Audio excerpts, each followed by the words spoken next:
visą laiką prašau klientų įsivaizduoti, kaip jie jaučiasi, sakykime, atvykę, pavyzdžiui, į spa centrą. Tie, kas įsirenginėja antrą būstą, tai ko gero įsirenginėja su dizaineriu. Taip. Reikia labai apie daug dalykų mąstyti vienu metu ir viską taikyti prie esamos situacijos. Dirbtinis intelektas ir visa ta banga, tai tikrai pasidomėjom, kokie įrankiai šiai dienai yra rinkoje. Dažnai būna rekuperatorininkai vėdintojai ateina ir varinius vamzdžius į balkoną pravedinėja. Ir vyras iki šiol neatsimenu, kuris jungiklis ką jungia.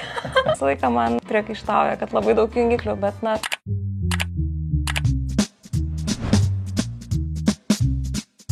Pradedam laiptų aukščiau. Labas. Šiandien laiptų aukščiau lipsime su Jurgita, Monika ir Miglė. Merginos, ar bus tiesa, jei jūs pristatysiu kaip M2J komandos ir viso šito projekto ir įmonės bendrasavininkės įkūrėjas? Taip, tikrai taip. Tai vat ir norėčiau pakalbinti jūs pradžioje tą verslumo temą. Kaip nusprendėte, kad jūsų individuali veikla turėtų tapti bendrų verslu? Gerai, tai tada pradedam gal nuo pat pradžių, kaip mes apskritai susipažinom, iš kur mes žinom vieną kitą. Mes kartu studijavom. Tai visos kartu mokėmės interjero dizaino subtilybių, buvom grupiokės ir iš tiesų iš visos grupės, jeigu dabar nesumeluosiu, ir likom turbūt vienintelės, kurios būtent dirba tą darbą. Tai vat per tuos visus, jau dabar galvoju, 10 gal metų kažkur, daugiau negu 10 metų, vis mūsų keliai susikirzdavo, taip mes dirbom atskirai, kiekviena turėjom savo studiją, savo darbus, savo projektus, bet vis susitikdavom tai renginiuose, tai tiesiog šiaip susirašydavom, galbūt reikėdavo pasidalinti patirtimi, galbūt kartais norėdavosi tiesiog pasiguosti apie klientus, pasipasakoti apie situacijas. Ir aš bent jau pati asmeniškai tai supratau, kad vienam dirbti yra labai smagu iš pat pradžių, nes tu esi pats visiškai savo laiko kalvis, gali planuotis darbus, kada nori, kaip nori, kada nori atostogauti, tiesiog visišką laisvę, bet kita vertus labai trūksta komandos, labai trūksta palaikymo. Taip pat tu esi vienas žmogus, tai vadinasi tavo irgi, patirčių spektras yra ganėtinai ribotas. Tai kaip ta patarlė yra, kur du stos daugiau padarys.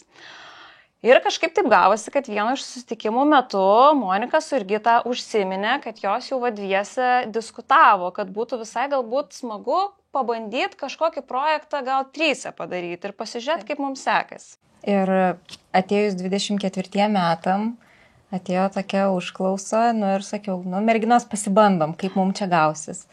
Ir kaip tai galėsit pamatyti ir šio mūsų vaisiaus vaizdus šito podcast'o metu, kurį žiūrite. Tai galėsit įvertinti, ar jums patinka mūsų rezultatas. O mes vertinam jį kaip labai puikų komandos darbą. Mes išsibandėm save kaip komanda pirmą kartą ir galėčiau pasakyti, kad nebuvo didelių duobių.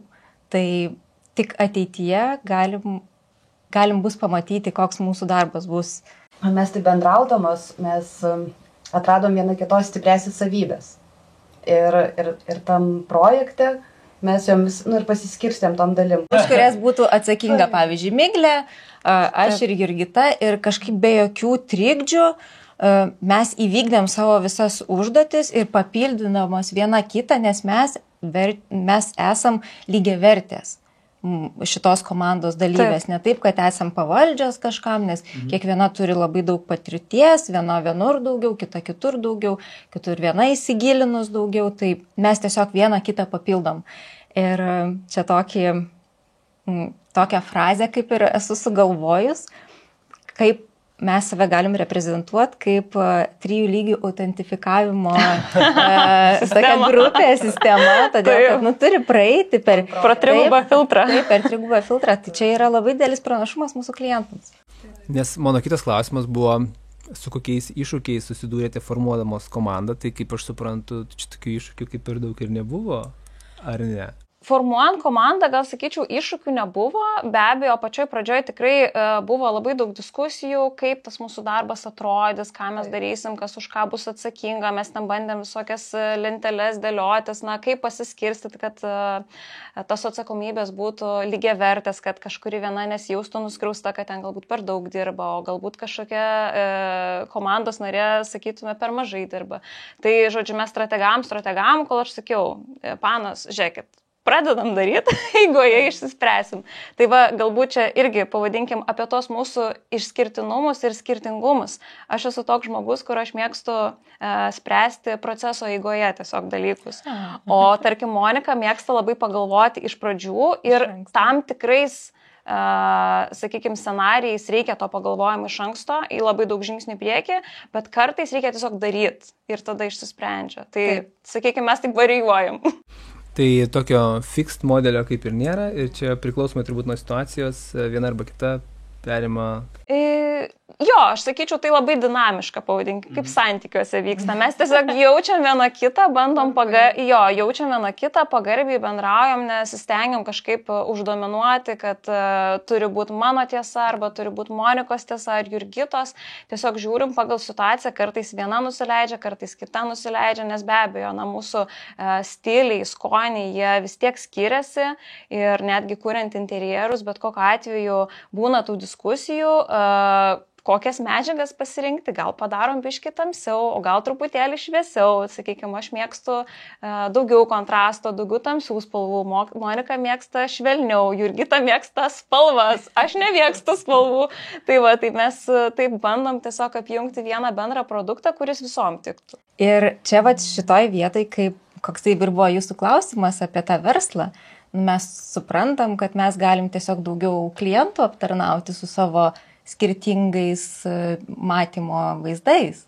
Kaip mes matom interjerą, koks jis galėtų būti. Tai jūs kaip minimum jau turite trys nuomonės, trys stilius, kurie ir kiekviena iš jūsų gali paimti vadovavimą vienam arba kitam stiliui, kaip vedančioji galėtų būti. Pakreipti tam tikrą linkme, pavadinkim. Taip. Jeigu švelniai pasakyti. Taip. O jeigu grįžus į pačią pradžią, tai iš kur atsiranda interjero dizaineriai ir kaip žmogus nusprendžia būti dizaineriu? Ar čia mokyklai mokaisi? Šiaip mokyklai visi vadybininkais nori būti. Tai mes ir esam.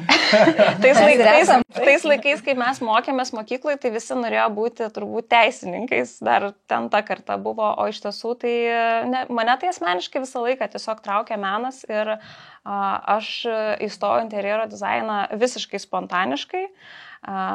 Turbūt realiai net nelabai supratau, kur stoju, bet kažkaip labai gerai pataikiau. Pasisekė. Taip. Iš mano pusės, tai kodėl tikriausiai aš ir esu iš technologinės pusės daugiau žiūriu į viską, nes daug su tėčiu dalyvaudavau tokioj apstatybiniai aplinkoje ir matydavau kaip. Tai man yra svarbu sugalvoti kaip, tada žinau, ką mes darom, o ne sugalvojam kažką, o tada jau kaip tą padaryti. Tai yra labai lengva. Tokia tave turėti. Taip. Aš esu ta, kur sugalvoju, kaip buvo. Taip, aš irgi. Mes jau su Monika sugalvom, kaip tai įgyvendinti. Tai viena žiūri iš apačios į viršų, kita iš viršaus į apačią ir taip kažkaip per vidurį susitinkat. Taip. Supratau, o kaip Jurgita? Tai aš kažkaip planavau stoti interjero dizainą, bet tikrai nežinau, kas manęs laukia. O įstojus patiko. Irgi džiaugiuosi, kad pasisekė, kad patiko ir... Tai iš esmės visos, kur pradėjot, ten ir esat. Taip. Dar juokavau, kažkada tai žinot, tos anketos būdavo, kada pildydavom, ko norėtum būti užaugęs ir draugė fotografavo. Ir žiūriu, geras, 7 klasėje aš norėjau jau būti interjero dizainerė. Aišku, po 8 klasėje jau ten irgi ten 2 metų kursus pabaigiau kompiuterininkų akademijai. Tai ta pradžia jau buvo gerokai, žymiai anksčiau. Taip, Monika mūsų IT guy, pavadinkime. AutoCAD guy. Girl. Dabar turiu tokį klausimą arba klausimų Jurgitai. Jurgita, mačiau, kad socialiniai erdvėjai komunikuoji tokį konceptą kaip slow living. Man tai yra galbūt naujiena. Kaip sakykime, esu girdėjęs, bet norėčiau daugiau sužinoti, kas tas apskritai slow living yra. Šiandien ne slow, šiandien fast, telefonai, greitis. Iš to ir gimsta, kad tada norisi slow. yra daug streso šitam gyvenime, kurio mes visi patiriam nuo greičio viso esamo. Ir matyti šitos temos pasidarė artimos pačiai. Ir kurdamos interjerą kažkaip tai stengiamės žmonėms sukurti tą tokią ramią aplinką, kurie turėtų vietą, kur galėtų ilsėtis, atsigauti, ramiai praleisti laiką, ir tai daugybė sprendimų tai gali įtakoti. O vat, kalbant apie tą tokią ramią vietą namie, tai vat, įsivaizduokim, kad mūsų klausosi galbūt žmogus, kuris galvotų, tai ką aš galiu pasidaryti, koks turėtų būti tas mano kampelis, kad vat, Jurgita pasakytų, jo, va čia, tai žinok, čia jau slow living pas tave. Atrodo, pirmiausia, tiesiog tvarka, minimalizmas su tuo labai asocijuojasi, neapsikrauti daiktais, kažkokiais, kurie vargina, o iš interjero sprendimų, tai man atrodo labai įtakotų apšvietimas tą būseną, kurią sukuria ir vakaro metu, poilsio metu, tarkim, ramesnė šviesa, šiltesnė šviesa, paslėpta šviesa, tai čia tokie jau iš mūsų pusės daromi sprendimai interjeruose, kurie įtakoja tą ramesnį gyvenimo būdą. Mhm.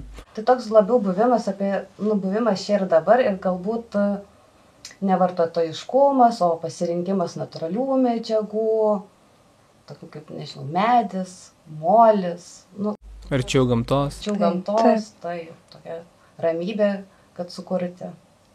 O jeigu tokį nupieštumėt vaizdą to vat, ramaus kampelio, nes aš vat, taip įsivaizduoju, ne, medis, ramybė, vat, koks yra jūsų tas, vat, duotum burtų lazdelę, sakytumėt, va, bum, vat, nupieškit tą vaizdą. Taip, aš galiu pakomentuoti. Aš iš tiesų, kai vyksta diskusijos, sakykime, ir su klientais, galbūt dėl kažkokių tam tikrų apšvietimo sprendimų ar medžiagų, aš visą laiką prašau klientų įsivaizduoti, kaip jie jaučiasi, sakykime, atvykę, pavyzdžiui, į spa centrą. Ne? Koksai apšvietimas ten dominuoja. Ir ne tik, tose pačiose jau spa erdvėse, bet ir kambarių, tiesiog viešbučio kambarių erdvėse, koks apšvietimas dominuoja, kokios medžiagos dominuoja. Kokie galbūt kvapai netgi, ar muzika kažkokia foninė, jeigu jinai yra, kaip jie ten jaučiasi. Ir pabandyti pajausti, ar jie norėtų taip panašiai, arba netgi taip pat jaustis pas save namie. Nes tam jausmui sukurti nebūtinai reikia turėti ten pirtį rūsį, ar, nežinau, baseiną ar džakuzį. Kaip ir Jurgita minėjo, labai svarbu yra apšvietimas, labai svarbu yra turėti galimybių reguliuoti tą apšvietimą pagal tai, ką tu nori veikti namuose. Jeigu tu nori tvarkytis, tai tau reikia ryškios šviesos, daug šviesos. Jeigu tu nori ilsėtis, tau reikia blankios šviesos, prieblandos, kad tu jaustumės, tiesiog, kad tavo kūnas suprastų, kad jau ateina laikas miegoti, kad pradėtų gamintis melatoninas. Tai iš esmės labai svarbu turėti tos skirtingus apšvietimo scenarius. Ką šiaip aš vis dar pastebiu, kad žmonės, kurie galbūt patys įsirenginėja savo būstus, daro klaidą iš tiesų, nes nepagalvoja apie tai. Tai galbūt šitoj vietoj nemažą dalį problemų gali išspręsti ir išmanių namų įrengimas, nes būtent čia yra galimybė keisti apšvietimo spektrą, scenarijus, galbūt netgi verta pasidaryti ir tą cirkadinio ciklo sekimą, ne, kaip temperatūros keitimą. Tai sakyčiau, kad ir mes įrenginėdami namus turbūt teisingai šnekame, kad irgi akcentuojam tą būtent apšvietimo svarbą interjere. Labai, labai. O jeigu dar namie kvepia medžiu? Patalai, tiesiog tokie dalykai, kurie tą poilsio. Gaivaus oro, jeigu yra visą laiką. Galbūt iš tikrųjų mes esame pavargę nuo to tokio šiuolaikiškumo, dirbtinumo ir vėl norisi... Taip, o sugrįžus namo mes norim jaustis ramiai, tai iš to ir kyla ta slow living filosofija ir siekiamybė galbūt tiesiog taip gyventi. Taip. Miglė pradėjo kalbėti apie apskritai interjero sprendimus, ne? Paminėjai apšvietimą, orą. Apskritai, kaip tu manai, kaip gali tie teisingi interjero sprendimai paveikti tą žmogaus savijautą namuose ir galbūt kokie yra tie teisingi sprendimai ir ko gal geriau nedaryti? Labai platus klausimas, nes iš tiesų galima tiesiog apie kiekvieną kampelį būtų diskutuoti ir kalbėti, nes, bet kokiu atveju interjeras visą laiką pirmiausia prasideda nuo teisingo funkcinio išplanavimo. Tai vadinasi, mes gavę erdvę turime susidėlioti ir sudėlioti klientui, ką jisai veiks toje erdvėje, kaip jisai vaikščios, kokie bus jo maršrutai. Sakykime, jisai grįžęs iš parduotuvės, parsineš pirkinius ir jis į virtuvę gaminti.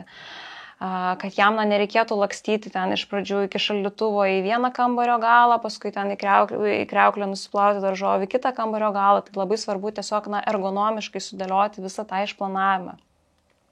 Aukščiai teisingi turi būti, gyliai, viskas pritaikyta, nes vėlgi yra standartai, bet mes žinome, kad tie standartai, tarkim, labai žemo ūgio žmogui bus nepatogus, arba labai aukšto ūgio žmogui irgi nepatogus, tai svarbu irgi atsižvelgti, jeigu patys savo įsirenginėjate, ar jūs pataikote į tuos, pavadinkim, standartus, ar galbūt jums reikėtų pritaikyti ir visas namų erdves prie būtent jūsų gabaritų. Medžiagos irgi, iš esmės, tai labai vėlgi svarbu pasirinkti medžiagas pagal savo pomėgius, galbūt netgi taip sakyčiau, nes mes labai dažnai su klientais diskutuojam, visi klientai nori praktiškumo. Bet praktiškumas, kaip ir skonis, jisai labai kartais skirtingai yra suvokiamas. Tai mes diskutuojam, kokios medžiagos praktiškos tam tikros erdvėse, nes nėra vienareikšmiško kažkokio sprendimo, kad tarkim vonioj būtinai ten turi būti šviesus stalviršis, o virtuvėje būtinai tamsus. Nebūtinai realiai. Mes tiesiog pateikėm kelias alternatyvas. Gal Monika dar papildys. Aš taip galėčiau jūs labiau turbūt ant kelio užvesti. Jeigu padarysi A, B ir C, tai tikrai neapsišausi. Taip, bent jau kas yra susijęs su apšvietimu, nebijoti 2-3 grupių kiekviename kambaryje, kad galim būtų turėti paslėptą apšvietimą, tiesioginį ir kažkokį tai akcentinį. Taip. Nebijoti, aišku, patarimas, naudokit šiltą šviesą savo interjere. 3000 kelvinų. Standartas, jeigu netgi ir turite šviestuvus dabar pas save ir užtektų net kartais pasikeisti lemputes į visas vienodas, tam tikro ryškesnio, kurios skleidžia tiesiog daugiau šviesos, jau iš karto jūsų interjeras pasidarytų žymiai funkcionalesnis ir nevargintų, vientisesnis toks. Mažiau įsitemptumėt, jeigu dažnai būna per mažai šviesos, tai žmonės ir įsitempia ir irzlus gali pasidaryti, jeigu jiem reikia kažką daryti, o tiesiog nėra pakankamai tos šviesos. Tai tai vienas tipsas apie apšvietimo spektrą, antras tikriausiai medžiagų kokybė. Taip, nepataupyti, iš tiesų sakyčiau, nepataupyti ant medžiagų, tai nebūtinai reiškia, kad reikia rinktis premium klasės medžiagas, bet tikrai įsivertinti kelis skirtingus gamintojus, kelis skirtingus pasiūlymus, nenueiti tuo pigiausiu keliu, nes vėliau, kai jums reikės, įsivaizduokit, jūs įsigiję daiktą, tarkime, virtuvės baldų komplektą ir jisai jums tarnauja bent 10 metų. Jūs norėtumėt, kad jis tarnautų bent 10 metų, kad atsipirktų, pavadinkim, investiciją, taip? Tai jūs perkat ir būtinę techniką, ją integruojate, vadinasi, jeigu jinai suges, gali būti, kad, ją keisti reikės jau kažkaip adaptuoti ir patį baldą. Tai tikrai, sakyčiau, pasižiūrėti, pasiieškoti, nes jums reikės prižiūrėti, valyti, su to gyventi, tai pirštų atspaudus, orkaitės, visą kitą. Tai tikrai. Gal, žinokit, aš papildysiu Miglę ir šitoj vietoj, kaip dažniausiai žmonės pasirenka kažką arba standartinio, tai jie neįvertina laiko. Visi labai skuba gyventi, o mes norim žmogų sulėtinti ir pasakyti, palaukime geriau 3 mėnesius, kaip dabar sako, bet bent jau ilgainiui jūs turėsit tą, ko jūs norite, kas ilgainiui jūs džiugins, o ne imti kažką tokio labai standartiško, ką galim gauti greitai, ko reikėjo vakar. Tai mes ir esam tam, kad suplanuoti viską į priekį, kai verslas sudėlioti viską, kas kada turi būti užsakyta. Ir tada jau visi būna patenkinti ir galutiniu rezultatu būna patenkinti. O Atsakote išsirinkti kokybiškas medžiagas, bet o kaip žmogui žinoti, kas yra ta kokybiška medžiaga, nes ateini, tai gali būti ir brangi, ir pigi plokštė, taip pat liepi piršto anspaudų, šitam, kad labai renka piršto anspaudus, tai ir iš patirties turiu, ir mes virtuvę pasidarėm, pilką spalvą, buvo kažto trendinė, bet velnės, kaip ten viskas matosi, visi pirštai, viskas. Tai... Bet tikriausiai jūs gal pasidarėt nuo paspaudimo? Ne, mes turim vaikų, kurių vaikų lygyje. Taip. Tai kaip žmonėms, tai čia mano situacija, tai aiškiai, aš čia jau nieko nepasikeisiu, bet... Čia ta kalba apie praktiškumą, sakykime, nes kai turi vaikų, tai aš sakyčiau, čia yra... Nėra tokios medžiagos, kuri būtų praktiška. Ne, šiaip iš tiesų yra.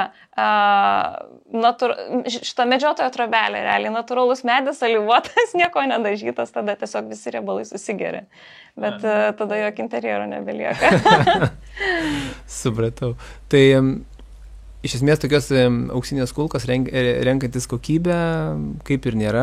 Tai turbūt klausti jūsų, klausti savo dizainerių. Klausti ir mūsų, bet pavyzdžiui, kas yra kokybė, kas tikriausiai kokybiška prekė būtų, tai kuo natūralesnė, kuo natūraliau jinai išgaunama. Pavyzdžiui, jeigu kalbam apie stalviršį, tai gal aš esu akmens mėgėja, man labai patinka kvarcai, granitai, marmurai ir panašiai, čia mano aistra.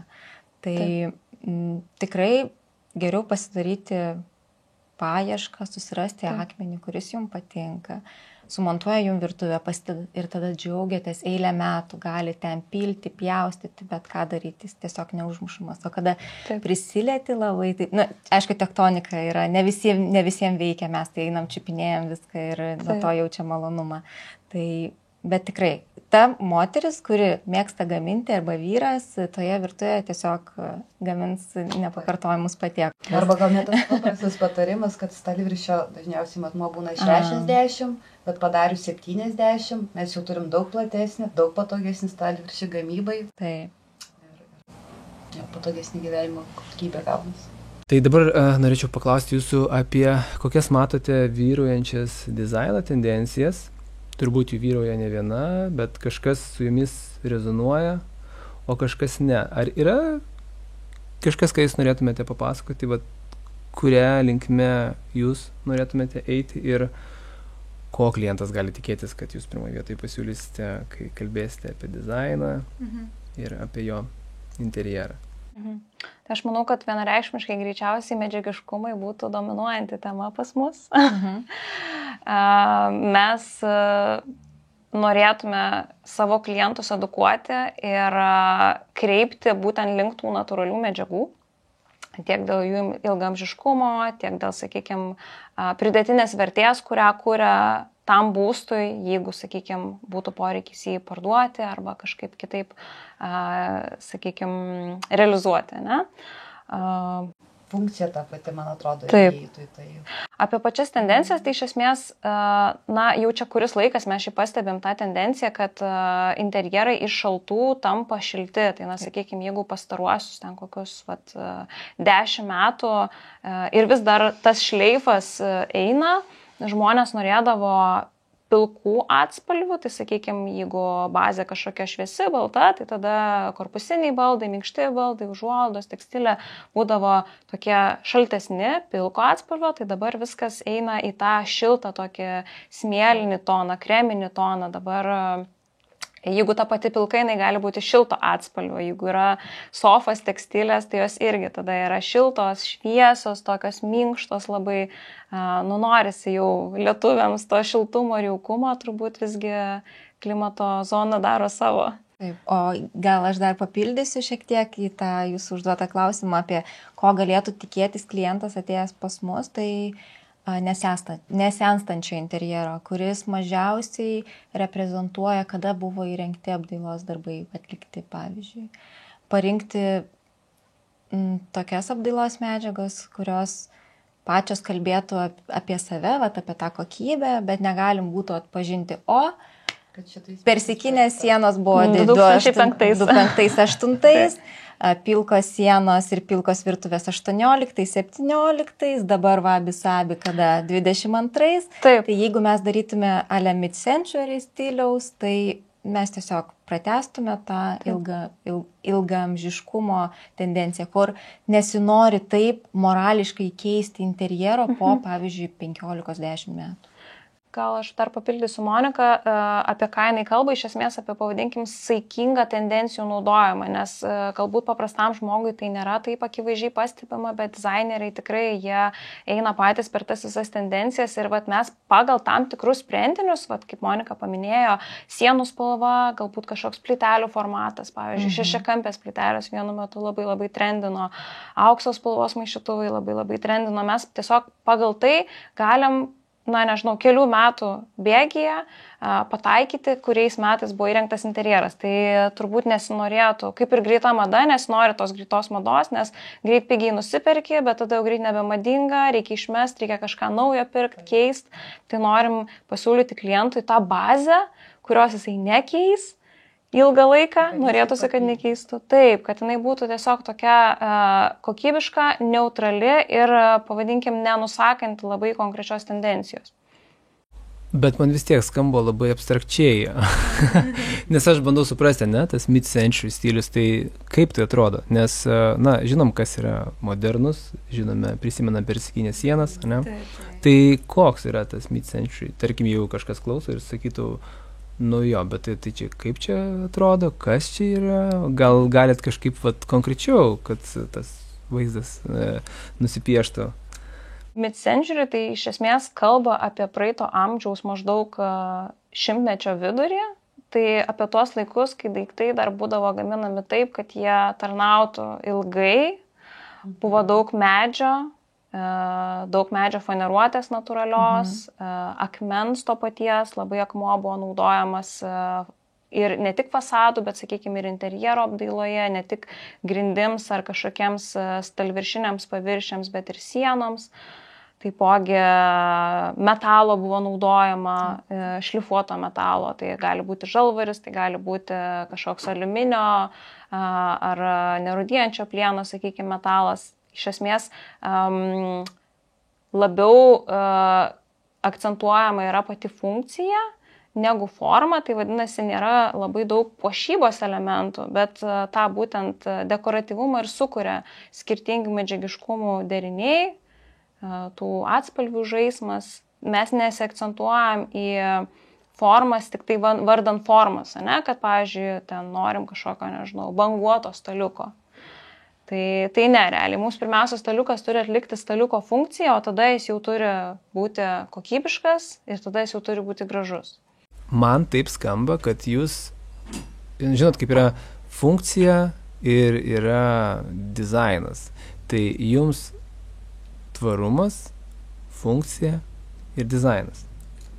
Viskas kartu. Viskas kartu. Gal kiekviena turi labiau išreikštą pusę, kurią labiau palaiko, tai čia yra labai didelis pranašumas mūsų kaip komandai, kad nebūtų viskas vien tik tai techniška, vien tik tai funkcija, reikia, kad būtų ir gražu, ir turi būti viskas labai taip subtiliai suderinta, su skirtingais paviršiais, vienas blizgus, kitas matinis, kitas pusiau blizgus, kitas šlifuotas.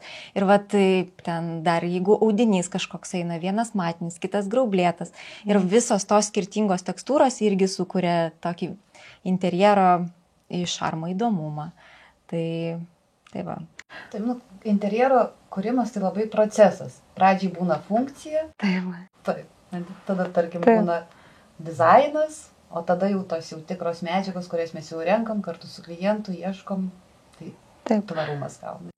Aš dar galėčiau papildyti, kad jeigu reikėtų kažkokios analogijos, tai galima būtų su mada prilyginti, kad mes norėtume atstovauti klasiką, pavadinkim. Bet klasika, ne interjero stilių modernę klasiką, kur yra, sakykime, filinginiai fasadai ir veliūrinės užuolaidos ar ten veliūriniai baldai, bet klasika ta prasme, kad, žinot, maža juoda suknelė, ne? Tai mes norim, kad mūsų interjerai būtų kaip maža juoda suknelė. Jos forma šiek tiek gali keistis, bet pats principas yra toks. Ir aktualumas išlieka. Aktualumas visada išlieka. Taip. Tai čia Jo, tai čia vėlgi tas tvarumo aspektas, kad man nereikės, iš tikrųjų, bet kaip ir sakote, po 10 metų vėl visko perdaryti, nes dabar jau man atrodo, kad virtuvė yra pasenusi ir neaktuali.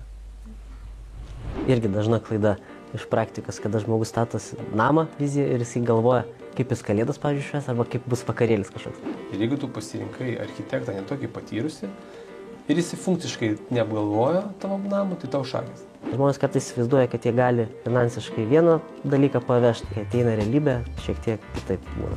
Dažnai daroma klaida, kada pernelyg paprastame sklype projektuojamas pernelyg brangus namas.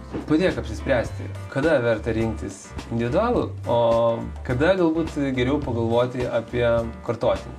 Tai tokiu būdu sukurti projektai yra dažniausiai geri ir yra galimybė kažką laimėti. O kaip susiteina klientai? Taip, jie ateina su savo lūkesčiais ir su savo vizija. Ko jie prašo? Koks tas trendas jaučiamas iš klientų pusės? Ar jie jūs susiranda kaip tik būtent dėl to, ką jūs darote ir kaip jūs darote? Ar visgi ateina ir tokių, kur ieško dizainerės ir net nežino, neapsisprendė, ko jie nori, bet galbūt jie krypsta į vieną pusę. Tai... Bet pasisteinantys klientai, ko nori? Skirtingi būna, aišku. Tai. Nori interjero dizaino, nori brėžinių, nori, kad procesas būtų lengvesnis. Nori, kad visko būtų pasirūpinta, bet tiesiog mūsų klientas tikriausiai yra tas, kuris supranta mūsų kuriamą pridėtinę vertę ir mes tą labai vertinam.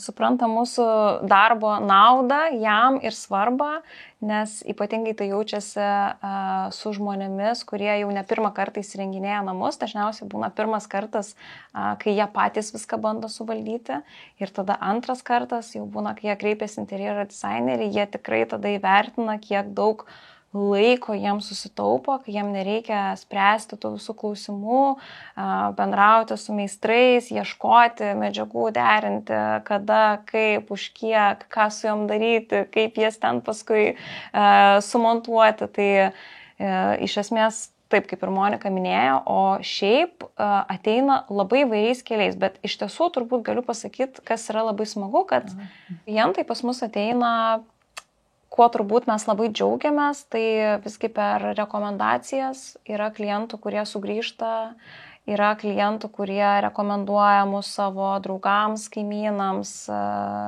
sesėms, broliams, visai giminiai.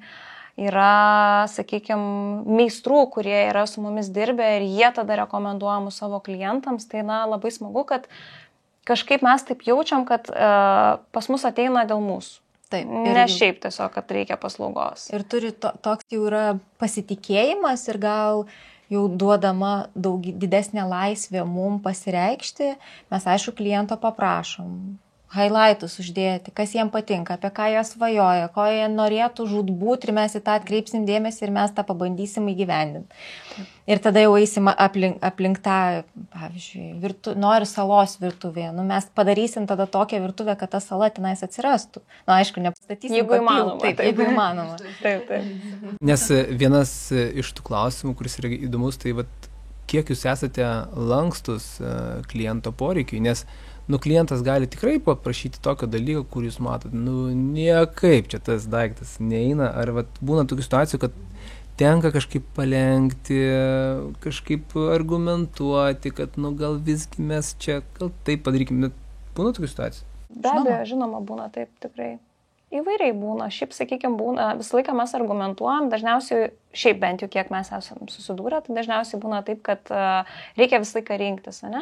Jeigu, tarkim, nori virtuvėje salos, tai tada galbūt turėsi mažiau stalviršio. Ir visą laiką yra toks kompromisas. Mes pristatom klientams kelis galimus variantus. Vienas variantas, tarkim, taip, kaip jie nori, bet tada, tarkim, galbūt jie neturės to ir to. Arba kitas variantas, kaip mes siūlytume, jie neturės to, ko galbūt norėjo iš pat pradžių, bet jie turės kažką kito. Ir jie tada įsivertina. Kartais tiesiog pasiseka taip, kad pavyksta gyveninti viską ir visos pusės laimingos, bet jeigu netelpam kažkokiu būdu, tai tada tiesiog sprendžiam ir vis tiek galiausiai leidžiam klientui pasirinkti tą variantą. Pavyzdžiui, apie tą išgirdimą kliento, kad dažnai ateinam ir sako, mes nenorim keistis ant technikos įvadų, pavyzdžiui. Nu, nenorim. Arba ne, čia taip geriau, kad taip pasiliktų. Tai mes iš savo pusės bandom prisitaikyti, parodyti, bet niekada neapleidžiam to potencialesnio, geresnio varianto ir vis dėlto parodom, kad visgi įmanoma ir geriau, tik tai gal laiku yra kad galim dar dabar sureaguoti ir pakeisti, tam, kad paskui nesikankinti jau to naudojimo metu, kad gali būti ir ergonomiškiau, ir patogiau, ir gražiau, estetiškiau, nu, daug tokių pliusų. Ir paskui klientas, kuris turintis tą nuomonę, kad nenorėjo keisti, vis dėlto išgirsta ir pamato tą naudą, kurią mes pasiūlom. Tai džiaugiame savo klientų. Tai iš esmės kompromisai tokie gali būti dvipusė, ne? Iš kliento pusės ir iš jūsų pusės. Ir tai turbūt būtų labai tokia sąžininga pozicija. Taip. Tai šiandien rinkoje sklando tvarumo dvasia ir tvarumo ekologijos dvasia. Ar jaučiat? Mes tai jaučiame, mes tame gyvenam. Taip. Bet jeigu taip konkrečiai paklausti, ne, kaip keičiasi dizaino sprendimai atsižvelgiant į ekologinius pokyčius, sąmoningumo pokyčius žmonių, ar mes keičiamės, apskritai bent jau Lietuvoje? Pirmiausia, pradeda keistis verslai, aš manyčiau galbūt taip, turbūt kaip ir visose rinkose. Pirmiausia, verslas pasiūlo sprendimus, o tada žmonės tos sprendimus įsileidžia į savo gyvenimą. Tai su kuo mes jau esame susidūrę, kad verslai atsižvelgia į tą tvarumą, nes visame pasaulyje ta tendencija vis tiek egzistuoja ir pradeda gaminti arba pritaikyti medžiagas, kurios turėtų įvairius sertifikatus ekologiškumo, pradedamas įtraukti žiedinės ekonomikos principo panaudojamas, kažkokios medžiagos yra perdirbamos, tai, sakykime, norint, galima šiuo metu jau namus įsirengti arba ekologiškomis medžiagomis, arba bent jau dalis jų tada būtų perdirbtos. O jūs padedate klientui, kuris, ar apskritai, aš nežinau, ar ateina tokių klientų, kur sako, aš norėčiau, kad mano būstas būtų tvaresnis, ar jisai bent apie tai kalba, ar tiesiog jūs patys užvedate ant kelio, kad juk galim padaryti ir tvariau, ar edukuojate, čia toks kompleksinis klausimas, bet nes kažkaip sunku dabar man patikėti, kad ateina žmonės ir sako, noriu tvaraus, ekologiško būsto, nes juk ir kaina svarbu, ir viskas svarbu, bet kaip tas momentas įvyksta, kai jūs vis tiek apie tvarumą, tai kreipiate į tą tvarumo pusę klientą. Tai kokia ta kelionė link tvarumo? Ar jinai būna tokia, jaučiate, kad klientas, jam taip gali būti įdomu, ar jūs tiesiog netgi iš savo pusės norite stumtelti jį? Mes bandom stumtelti, bet manau, nuo kliento, bet mes esam pusiaukelėje. Sprendžiant apie kokie gal pas mus klientai ateina, tai dar nesigauna mum įgyvendinti projektų, kurie būtų pilnai tvarūs, todėl kad mes turim ir vertinti biudžetus, skaičiuoti, nes ne viską pavyksta įgyvendinti taip, kaip norėtume iš tvarumo pusės. O ar jaučiate iš klientų pusės besikeičiančią tą tokią tendenciją tvarumo link? Manau, kad šiaip iš tiesų atsiranda tikrai atsiranda pageidavimų, sakykime, dabar vėlgi galbūt tai yra šiek tiek ir tendencija, bet tikrai žmonės mėgsta ir nori, kad, sakykime, jų sienos būtų, pavyzdžiui, tinkuotos molio tinku, o ne ten, tarkim, dažytos dažais paprasčiausiais ar kažkokiais tapetais, pavyzdžiui, klijuotos. Tai tikrai atsiranda tų pageidavimų. Visą laiką buvo segmentas klientų, kurie mėgo natūralumą, tai, pavyzdžiui, ąžuolinės grindis, ąžuolinius laiptus, įvairiausias kitas medžio detalės. O šiaip dar sakyčiau, kad nemažai klientų būna, kad jie tiesiog net ir nežino, kad jie iš dalies ekologiškai namus įsirengia, nes, kaip minėjau, tai tikrai gamintojai jau patys siūlo tam tikrus ekologiškumo standartus, kaip pavyzdys klijai grindims, dažai, plokštės. Taip, arba perdirbtos plokštės. Pavyzdžiui, karkasam galim, virtuvės baldų karkasam arba spintom galim jau naudoti dar kartelį permalta medžio drožlių plokštė. Kurios suklijuotos su, sakykime, ekologiškais klijais, kurie neturi tam tikrų toksinių medžiagų. Taip. Nes turbūt anksčiau nelabai kas ir pagalvodavo, kad visa tai, kas yra namuose, dažai, plokštės, klijai, PVC danga, viskas garuoja, dulka ir nusėda mumise, bet dabar praėjo daugiau laiko, atsirado tyrimų ir pasirodo, kad mes savo namuose netaip jau ir sveikai gyvenam. Taip, iš tiesų, mums jau gal neteko su tuo susidurti, bet kažkada senai esu girdėjusi, kad būdavo tokių atvejų, kai žmonės įsikėlė į naują būstą, kuriame yra ką tik pagaminti korpusiniai baldai, pradeda jausti tam tikras alerginės reakcijas, nes seniau nieks nesižvelgdavo būtent į tuos klijus, iš ko yra pagaminti, tai kai tai būdavo labai šviežia, ką tik iš gamyklos garuodavo visi tie klijai, su toksinėmis medžiagomis ir tikrai žmonėms būdavo ir galva skauda, tai kaip sakydavo, turi baldai pastovėti truputėlį, išsivedinti. Tai dabar jau džiaugiamės, kad nebėra jau, kiek jau teko susidurti, nebėra tokių atvejų. Bet iš esmės dar vienas toksai galimas tipsas yra, žiūrėkite, iš ko gaminami jūsų baldai. Bet ar yra, gal, aš nežinau, ar žinote, yra kažkokia medžiaga, kur žmogus gali pasižiūrėti, ar į ką reikėtų atsižvelgti. Nes žmogus ateina į saloną, tai jame pilna pridėliota baldinių plokščių. Taip. Ir kaip žinot, kuri čia sveikesnė, kuri ne. Ar yra būdas? Taip, visą laiką galima prašyti kažkokio ekologiškumo sertifikato, klausti tiesiog salono vadybininkų. Jeigu tai yra aktualu, tai bet kokiu atveju galima klausti, nes visi salonai turi pasiūloje savo medžiagų, kurios yra ženklintos kaip ekologiškos.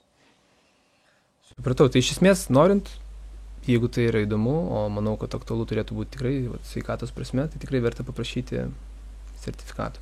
Be abejo, tikrai taip. Jos galima ir internete patiems be abejo susirasti, bet galbūt paprašiau tiesiog paprašyti. Taip.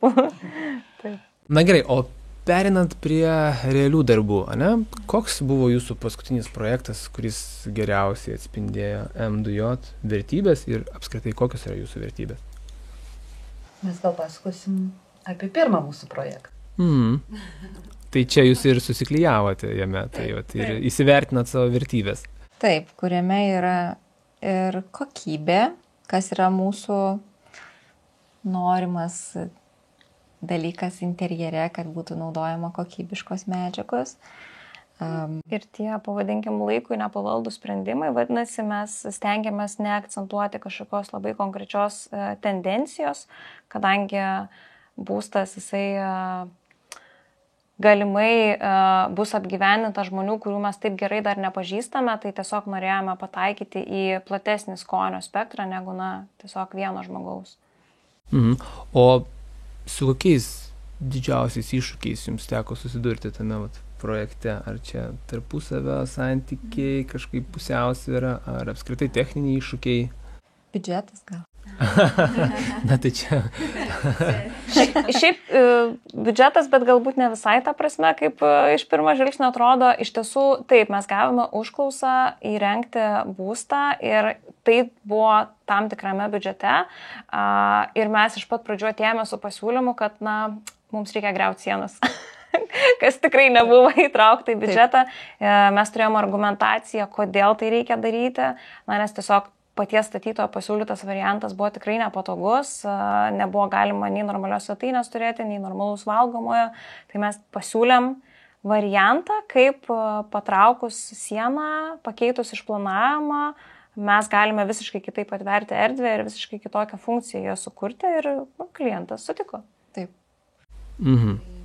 Tokių iššūkių iš statybinės pusės, tai gal susidūrėm su lubų sprendiniais, kaip dažnai būna rekuperatorininkai vėdintojai ateina ir varinius vamzdžius į balkoną pravedinėja, tai tenais tenka kažkaip tai jau tada žiūrėti, kaip čia tas nišas mes, kurias labai mėgstame užuolaidom paslėpti, tada reikės spręsti, kaip tai pamatysit nuotraukose, kad čia tiesiog nusprendėm dar paslėpti, tai tiesiog nuleisti gipso kartono kaktelę. Bet tokios problematikos didelė šitam projekte nebuvo, labai viskas buvo sklandžiai sudėliota tiek iš kliento pusės, tiek iš mūsų pusės, tiek ir iš darbuotojų. Kokybė labai džiuginanti, tai linkėtume klientam daugiau susidurti su tokiais kokybiškais apdailininkais. O apskritai, neįmant šio projekto, kasdienėje veikloje, ar egzistuoja tokia sfera, kur jau, kai prasideda tas etapas interjero, sakom, va čia jau reikės padirbėti, va čia jau reikės spręsti. Taip, kai reikia visą inžineriją paslėpti, nes, sakykime, dabar naujai jau statomi objektai yra vis tiek energetinės klasės aukštesnės, tai atsiranda daug daugiau įvairiausių inžinerinių sistemų, kurias mums reikia paslėpti kažkaip estetiškai, gražiai, kad atėjęs žmogus į jau tą galutinį rezultatą, savo būstą, jisai nieko nemato, nei kur yra katilas, nei kur yra rekuperatorius, nei kur yra kolektoriai, nei kur yra skydeliai, nei kur yra transformatoriai sudėti, skaitliukai ten kažkokie ir taip toliau. Atrodo, kad viskas tiesiog yra labai paprasta ir lengva, bet mums tikrai reikia pasukti galvą, kur vamzdžiai, pavyzdžiui, yra pravedžioti. Jeigu žmogus nesusidūrė su statybomis, jisai net negali įsivaizduoti, kiek daug inžinerijos yra tiesiog po lubomis, kiek ten laidų, kiek ten vamzdelių, vamzdžių, dėžučių ir paskirstimo ir taip toliau. Tai mums reikia visą tai suplanuoti ir sugalvoti, kur ką padėti, kad ir tas vaizdas būtų gražus ir mes galėtume paskui prieiti aptarnauti tuos prietaisus ir spintų turėtume ir tiesiog būtų patogu ir gyventi, ir naudotis tiek pačiu būstu, tiek tais jau prietaisais. Gal aš pakonkretinsiu šiek tiek žmogui, kuris nesupranta bendrinių tokių išsireiškimų, tai čia greičiausia problematika susidurėm, kada žmonės turi turėti rekuperatorių namie, kad nepelytų ir rekomenduojam tokį dalyką turėti, nes jisai pagerina mūsų sveikatą ir vėdina orą. Jeigu, pavyzdžiui, būstas yra A+ klasės, tai jau iš karto, tai kaip ir reikalavimas yra, bet, pavyzdžiui, kada daroma rekonstrukcija senosios statybų būtose, tai irgi kartais klientai nori, tai mes susidurėm su iššūkiais, nes senų statybų būtų aukštis lubų yra labai žemas, tai mes turim apgalvoti, kur mes turim nuleisti lubas, kai mes turim paslėpti, kad čia taip neturėjo būti, viską labai subtiliai apžaisti, tai reikalauja daug pamastymų į priekį, kad paskui nesuprastum vis dėlto, kad ten kažkur tai yra vamzdis eina, kur ten gal koks plyšinis ortakis. Tiesiog, kad būtų nematoma, bet atliktų labai naudingą funkciją. O kaip sekasi su inžinieringo rangovais susitarti dėl to, kad jų ortakiai čia neis, kad čia taip nebus? Taip, tai kadangi, kaip jau ir minėjau, Monika pas mus yra atsakinga už visas techninės detalės ir tikrai žmogus, kuris pagalvoja 5, o kartais ir 10 žingsnių į priekį, tai be abejo mes numatome kaip tik įmanoma detaliau įvairius galimus sprendimo būdus ir kur pati inžinerija gali būti, galima jos vieta buvimo, kaip tie, sakykime, vamzdynai gali keliauti, kur mes planuojame, kad bus apšvietimas, į ką atkreipti dėmesį, taipogi visą laiką stengiamės ir gyvus susitikimus paturėti su meistrais, kad viską išaiškinti, parodyti, paaiškinti, kodėl tai yra svarbu, nes kartais būna, kad, sakykime, vienas meistras daro vieną darbo dalį, kitas daro kitą darbo dalį ir nemato viso to bendro galutinio vaizdo. Tai mes norim parodyti, kad kiekvienas centimetras yra svarbus. Nes viskas nuo visko priklauso. Viskas nuo visko, jo, čia yra mūsų moto, viskas nuo visko priklauso. Tai iš esmės, jeigu žmogus pats norėtų savo pasidaryti interjerą, tai greičiausiai jam būtų sunku žinot, koks tas bus galutinis vaizdas, nes atėjo vieni padarė ortakius, antri sustatė šviestuvus, galbūt kažkur nusipirko tiesiog dizaino vaizdą su šviestuvais, o kai ateini, ten lubose randi šachmatų lentą. Taip, bet žiūrėkit, tai nėra blogai. Mes žiūrim preciziškai. Ne kiekvienam klientui reikia to. Į mus kreipiasi ir mes nesiperšam, kad visiems to reikia. Kiekviena prekė turi savo klientą. Mes teikiam tokią paslaugą. Žmonės geba rinktis, ar jiem reikia tokio dalyko. Gal kitiem tiesiog tinka per vidurį pakabintas šviestuvas, ten Sureguliuojamas šviesas. Nebereguliuojamas, arba ten reikia atsistoti, kad prieš miegą išjungti šviesą, nepagalvoja į priekį.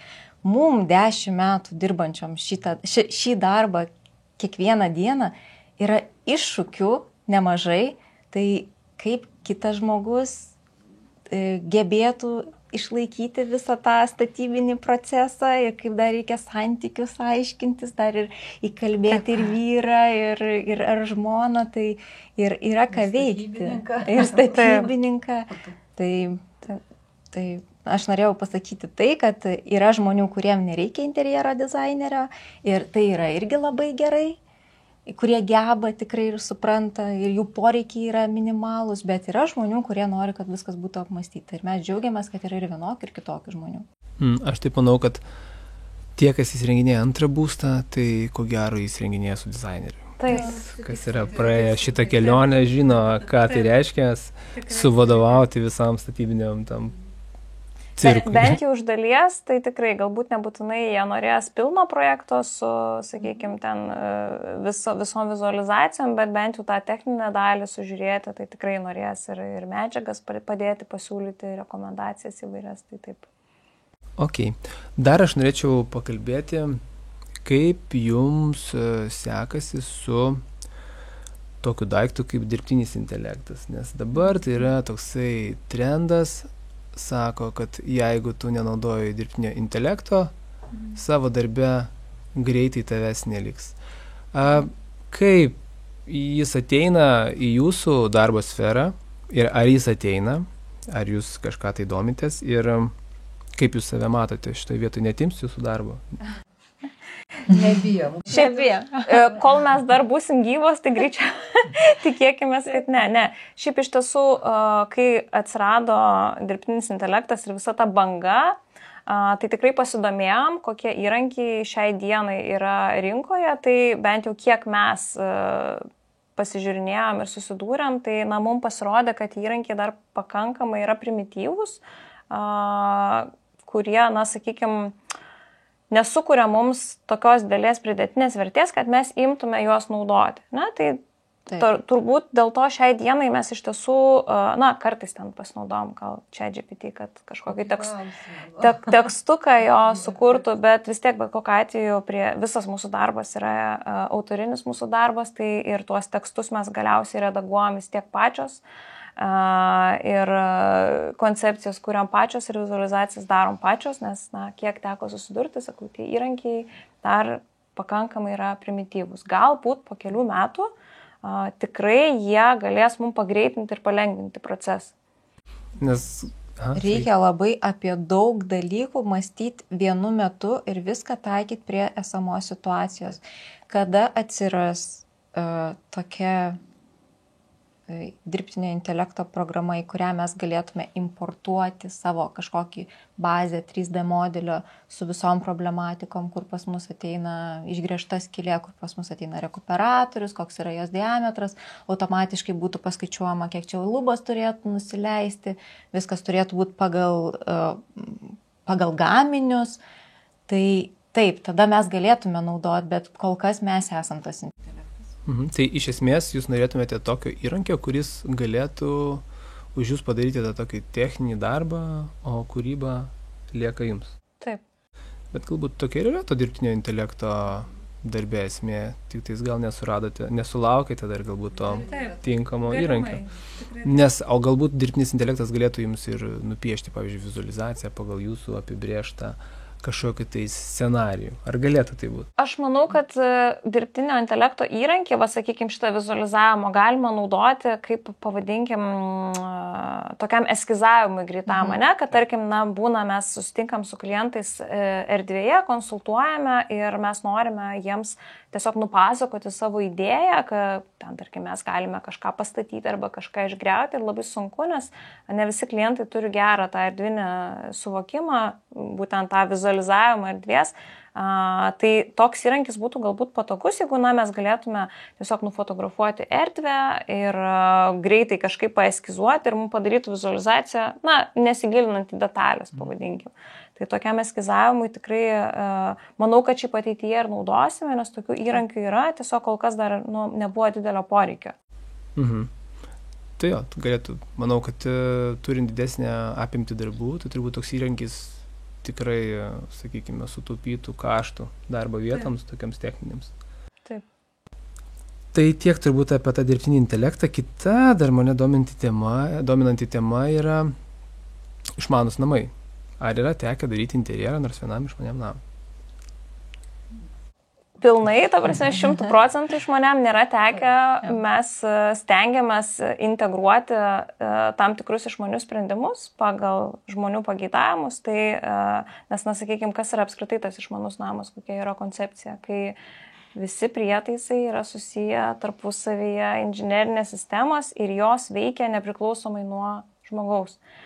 Išmanus namas tai nėra, kad aš galiu ten katilą per telefoną, per appsą įjungti ir išjungti, tai yra sakykime, kaip pavyzdys, aš pradedu gaminti, gartrūkis jaučia, kad aš pradėjau gaminti, jisai įsijungia, rekuperatorius supranta, kad įsijungia gartrūkis, galbūt reikia padidinti oro padavimą, tokia labai kompleksiška sistema.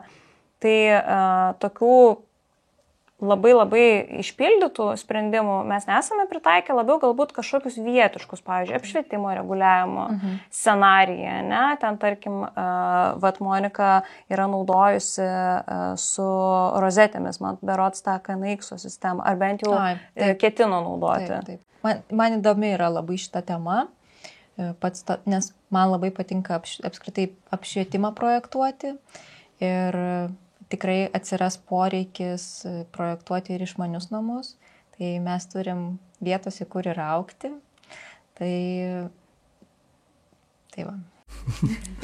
Bet apskritai, ką jūs girdite ir kaip jūs manote, ar tas išmanus namas, ar jisai taps vieną dieną tuo standartu, kas iš tikrųjų yra, kas galėtų būti neišvengiama, nes, žiūrėkit, kažkada tai mes turėjome mechaninės pavarų dėžės. Kiek dabar žmonių žinote, kurie naudoja mechaninę pavarų dėžę? Kolega dar. Ok, čia aš labai kažkaip ne į temą pataikiau. Bet aš pritariu, tikrai mielai sekantį automobilį rinkčiausi su automatinė pavarų dėžė. Taip. Tai kalbant apie išmanius namus. Panašu, kad ateityje tokie namai dominuos ir augs poreikiai žmonių tokius namus turėti. Esu taip darius, bet tiesiogiai net nebendravau su išmanių sprendimų atstovais, klientai bendravo. Sukūriau apšvietimą, o jau klientai susiderino, kaip ten viskas bus įgyvendinta. O mano tokia patirtis yra, kad mes su klientu ėjom į tą išmanaus apšvietimo temą, vertinomės biudžetą ir vis dėlto buvo atmestas tas pasiūlymas. Tačiau jau kada įvyko projektas ir įsigyvendino, tada klientas pradėjo svarstyti apie, gal vis dėlto mes pasigailėjo, žodžiu, kad neįvykdė to gal neprašymo, bet pasiūlymo mano teikto. Bet dabar galim, pavyzdžiui, būtų pakeisti tiesiog jungtukus, nekeičiant laidyno. Tai labai džiugu, kad, pavyzdžiui, žmonės irgi gali sureaguoti tai, kad yra galimybė pasikeisti rozetes, nekeičiant laidyno ir jis gali tapti išmanus. Tai dalinai, galbūt 100% netaps išmanus namas, bet dalinai tikrai galima savo pasilengvinti. O jums kaip dizaineriams, kurią vietą jūs norėtumėte, kad klientai būtinai pasidarytų? Tarkim, jeigu pinigai nebūtų problema. Aš tai žinau, kad mano vyras tikrai labai norėtų pasidaryti apšvietimo valdymą, būtent, kad nebūtų tų ilgų eilių jungiklių, nes šiuo metu mes gyvenam, galvoju, gal 5 metai bute ir vyras iki šiol neatsimenu, kuris jungiklis ką jungia. Ir visą laiką man priekaištauja, kad labai daug jungiklių, bet tiesiog yra kaip yra, aš norėjau turėti daug skirtingų apšvietimo scenarijų namuose. Tai čia labai gerą temą užkabinot, nes ir mes, kai dirbame su projektais, tai viena iš pagrindinių priežasčių, dėl ko verta darytis išmanų namą ir kas jaučiasi, tai yra apšvietimo valdymas, nes iš tikrųjų tie pianinai jungtukų, tai ir visas verslas tas išmanių namų prasidėjo būtent man asmeniškai iš to, kad aš turėjau 2 dvigubus jungtukus ir per 7 metus aš nesugebėjau prisiminti, kuris ką jungia ir tada atsirado ta paieška sprendimo. Ir iš tikrųjų, tikrai manau, kad verta apie tai pagalvoti, jeigu ypatingai tie, kas statosi jau antrą būstą, turbūt kalbinėti daug nereikia, visi supranta, kad daug apšvietimo yra gražu, bet būtų faina, kad tu dar galėtum jį naudoti, kad jis būtų usable. Tai va, tai jūs čia labai sakyčiau taikliai pataikyti tą tokią skaudamą vietą. Taip. Bet ir ne tik valdymas, ir sakykime, na galbūt tas pats demeriavimas irgi, kas, sakyčiau, yra šiek tiek gal dar nuvertinama. Man taip atrodo, kad žmonės vis dar per mažai šviestuvų renkasi, kad jie galėtų būti demeriuojami. Ta nauda, kurią tu gali susikurti būtent atmosferoje. Na, aš manau, kad viena iš tų priežasčių, dėl kurios jie atmeta tą sprendimą, nes jeigu tu nesidarai išmanaus namo, vadinasi, tu turi kažkur tais dimerio ratuką, 1, 2 arba 3. Arba pulteliu. Ir kas kartą įėjus bandyti kažką čia pasidaryti, tai yra sudėtinga. Labai komplikuota gaunasi, taip pritariu. Bet tie, kas turi išmanų namą, žino, kad tiesiog atėjau, paspaudžiu mygtuką ir ta pati patalpa, jinai transformavosi visai kitą erdvę. Dėl to, kad aš ne tik galiu įsijungti apšvietimo grandinės, aš dar galiu jas dimeriuoti. Jeigu dar galiu keisti, tarkim, apšvietimo spektrą, jo, bet būtent sekant tą cirkadinį mūsų vidinį ritmą, tai supranta, kad tai iš tikrųjų yra patogu. Tai ką, merginas, ačiū, kad buvot. Manau, kad įdomiai pasišnekėjom, tikiu, kad naudos tikrai bus visiems besiklausantiems, tikiuosi įsiklausys į tai, ką jūs sakėt. Ir ką, ačiū, kad atvykote ir galbūt iki pasimatymo kažkur projektuose. Dėkui. Taip, dėkui. Labai smagu buvo. Ačiū labai. Ačiū. Malonu.